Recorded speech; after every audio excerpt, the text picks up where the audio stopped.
Awal mulanya singkong dibawa bangsa Portugis ke Nusantara. Tetapi penyebarannya masif dilakukan oleh Belanda, terutama Jawa.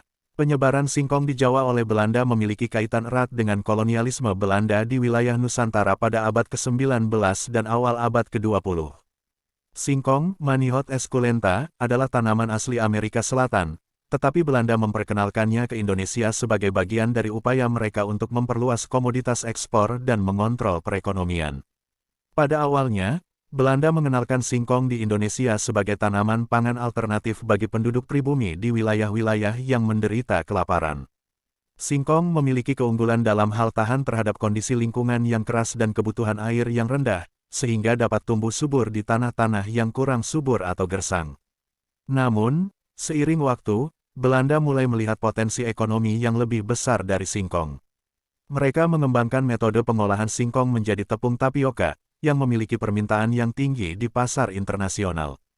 Belanda mendirikan pabrik-pabrik pengolahan singkong di Jawa untuk memproduksi tepung tapioka dalam skala besar. Untuk memastikan pasokan singkong yang stabil, Belanda mendorong penduduk pribumi di Jawa untuk mengalihkan sebagian besar lahan pertanian mereka untuk menanam singkong.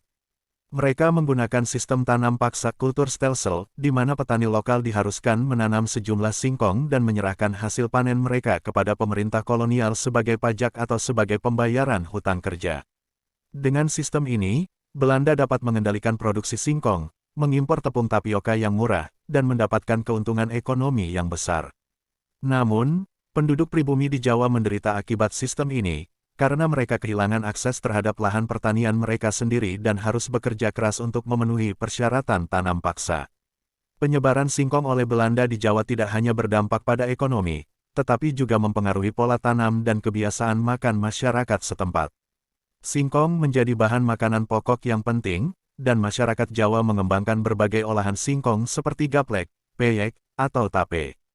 Walaupun penyebaran singkong oleh Belanda membawa perubahan signifikan dalam pertanian dan pola makan di Jawa, peranan singkong sebagai tanaman pangan telah berlanjut hingga saat ini.